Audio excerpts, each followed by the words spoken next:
Hello friends, welcome to Bhumika kitchen. ನಾನು ನಿಮ್ಮ ಭೂಮಿಕಾ ಸುದರ್ಶನ್.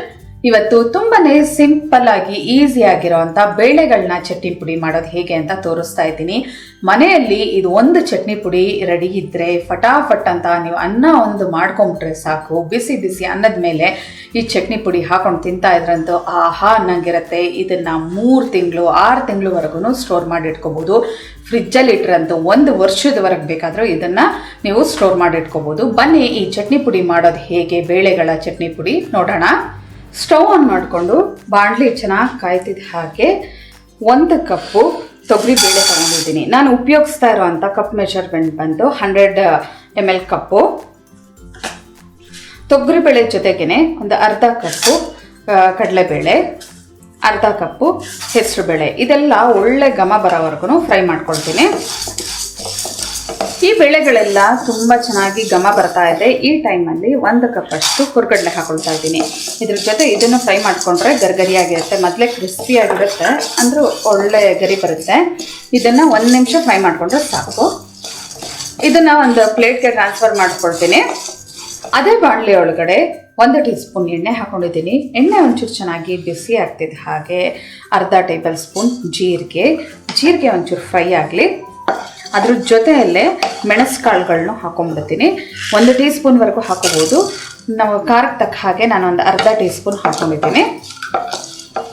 ಜೀರಿಗೆ ಮೆಣಸು ಒಳ್ಳೆ ಘಮ ಬರೋಕ್ಕೆ ಶುರು ಆಗ್ತಿದೆ ಹಾಗೆ ಹುಣಸೆ ಹಣ್ಣು ಒಂದು 2 ಇಂಚು ಅಥವಾ ಹುಳಿಗೆ ತಕ್ಕಷ್ಟು ನೋಡ್ಬಿಟ್ಟು ಹಾಕೊಳ್ಳಿ. ಮೆಣಸಿನ್ಕಾಯಿ ನಿಮ್ಮ ಖಾರಕ್ಕೆ ತಕ್ಕಷ್ಟು. ನಾನಿಲ್ಲಿ ಒಂದು 12 ಗುಂಟೂರು ಮೆಣಸಿನ್ಕಾಯಿ ಅಂದರೆ ಖಾರದ ಮೆಣಸಿನ್ಕಾಯಿ ಹಾಕೊಂಡಿದ್ದೀನಿ. ಜೊತೆಯಲ್ಲೇ ಒಂದು 2 ರಿಂದ 3 ಗರಿ ಕರಿಬೇವಿನ ಸೊಪ್ಪು ಚೆನ್ನಾಗಿ ತೊಳೆದು ಒರೆಸಿ ಒಣಗಿದ ನಂತರ ಇದಕ್ಕೆ ಹಾಕೋಬೇಕು. ಎಲ್ಲ ನೋಡಿ ಈ ಥರ ಚೆನ್ನಾಗಿ ಫ್ರೈ ಮಾಡ್ಕೊಳ್ತಿದ್ದೀನಿ. ಲೋ ಫ್ಲೇಮಲ್ಲೇ ಫ್ರೈ ಮಾಡ್ಕೊಳ್ಳಿ, ಇಲ್ಲಾಂದರೆ ಎಲ್ಲ ಸೀದೋಗ್ಬಿಡುತ್ತೆ. ಕರಿಬೇವಿನ ಸೊಪ್ಪು ಎಲ್ಲ ಗರಿಗರಿಯಾಗಿ ಚೆನ್ನಾಗಿ ಫ್ರೈ ಆಗಿದೆ. ಇದರಲ್ಲೇ ಬಾಣಲಿಯಲ್ಲೇ ಬಿಟ್ಬಿಟ್ರೆ ಇನ್ನೂ ಚೆನ್ನಾಗಿ ಗರಿ ಆಗುತ್ತೆ. ಇದು ಪೂರ್ತಿ ತಣ್ಣಗಾಗಲಿ, ನಂತರ ಮಿಕ್ಸರ್ ಜಾರ್ ಒಳಗಡೆ ಹಾಕೊಳ್ತೀನಿ. ಮೊದಲು ಮೆಣಸಿನ್ಕಾಯಿ, ಜೀರಿಗೆ, ಮೆಣಸು ಎಲ್ಲನೂ ಪುಡಿ ಮಾಡ್ಕೊಂಬಿಟ್ಟೋಣ. ರುಚಿಗೆ ತಕ್ಕಷ್ಟು ಉಪ್ಪು ಹಾಕ್ಕೊಂಡು ಅದಕ್ಕೇ ಒಂದು 1/4 ಟೀ ಸ್ಪೂನಷ್ಟು ಹಿಂಗೆ ಹಾಕೊಳ್ತಿದ್ದೀನಿ. ಹಿಂಗೆ ಬೇಕಿದ್ರೆ ಬೆಳ್ಳುಳ್ಳಿ ಉಪಯೋಗಿಸೋರು ಅದನ್ನು ಕೂಡ ಉಪಯೋಗಿಸ್ಕೋಬೋದು. ಹಿಂಗನ್ನ ಕ್ಯಾನ್ಸಲ್ ಮಾಡಿಕೊಂಡು ಇವಾಗ ನೈಸ್ ಪೌಡರ್ ಮಾಡ್ಕೊಳ್ತೀನಿ. ಮೆಣಸಿನ್ಕಾಯಿ, ಜೀರಿಗೆ ಎಲ್ಲ ಪುಡಿ ಮಾಡ್ಕೊಳ್ತಿದ್ದೆ ಹಾಗೆ ಏನು ಫ್ರೈ ಮಾಡಿಟ್ಕೊಂಡಿದ್ನಲ್ಲ ಆ ಬೇಳೆಗಳನ್ನೆಲ್ಲ ಇದಕ್ಕೆ ಹಾಕೊಳ್ತೀನಿ. ಇದನ್ನು ಪೂರ್ತಿ ನೈಸಾಗಿ ಪುಡಿ ಮಾಡ್ಕೋಬೇಕು. ಉಪ್ಪು ಖಾರ ಬೇಕಿದ್ರೆ ನೀವು ಪುಡಿ ಮಾಡಿದ ನಂತರ ಒಂದ್ಸಲ ಟೇಸ್ಟ್ ನೋಡ್ಬಿಟ್ಟು ಹಾಕೊಂಡು ಇನ್ನೊಂದ್ಸಲ ಗ್ರೈಂಡ್ ಮಾಡ್ಕೋಬೋದು.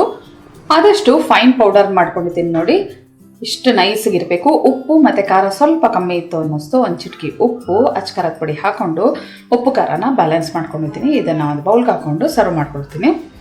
ಉಪ್ಪು, ಹುಳಿ, ಖಾರ ಸ್ಟ್ರಾಂಗ್ ಆಗಿರೋ ಅಂತಹ ಚಟ್ನಿ ಪುಡಿ ರೆಡಿಯಾಗಿದೆ. ಬಿಸಿ ಬಿಸಿ ಅನ್ನಕ್ಕೆ ತುಪ್ಪ ಹಾಕ್ಕೊಂಡು ಈ ಚಟ್ನಿ ಪುಡಿ ಹಾಕ್ಕೊಂಡು ತಿಂತಾ ಇದ್ದರೆ ಮತ್ತೆ ಇನ್ನೊಂದು ಸ್ವಲ್ಪ ಅಂತ ಮನೆ ಮಂದಿ ಎಲ್ಲ ಹಾಕಿಸ್ಕೊಂಡು ತಿಂತಾ ಇರ್ತಾರೆ. ಬರೀ ಅನ್ನಕ್ಕೆ ಒಂದಕ್ಕೆ ಅಲ್ಲ, ಮೊಸರನ್ನಕ್ಕೆ ಸೈಡಲ್ಲಿ ಬೇಕಾದರೂ ಬಳಸ್ಬೋದು. ಬರೀ ಮೊಸರಿಗೆ ಈ ಚಟ್ನಿ ಪುಡಿ ಹಾಕ್ಕೊಂಡು ಚಪಾತಿ, ದೋಸೆ ಜೊತೆ ಸರ್ವ್ ಮಾಡ್ಕೋಬೋದು. ನೀವು ಕೂಡ ಮಾಡಿ ಈ ಬೇಳೆಗಳ ಚಟ್ನಿ ಪುಡಿನ ಹೇಗಿದೆ ಅಂತ ನನಗೆ ಕಮೆಂಟ್ ಬಾಕ್ಸಲ್ಲಿ ತಿಳಿಸಿ. ಇವತ್ತಿನ ಈ ರೆಸಿಪಿ ನಿಮ್ಗೆ ಇಷ್ಟ ಆದರೆ ಲೈಕ್ ಮಾಡಿ, ಶೇರ್ ಮಾಡಿ. ಯಾರೆಲ್ಲ ಇನ್ನು ಭೂಮಿಕಾ ಕಿಚನ್ಗೆ ಸಬ್ಸ್ಕ್ರೈಬ್ ಆಗಿಲ್ಲ ದಯವಿಟ್ಟು ಸಬ್ಸ್ಕ್ರೈಬ್ ಆಗಿ. Thanks for watching.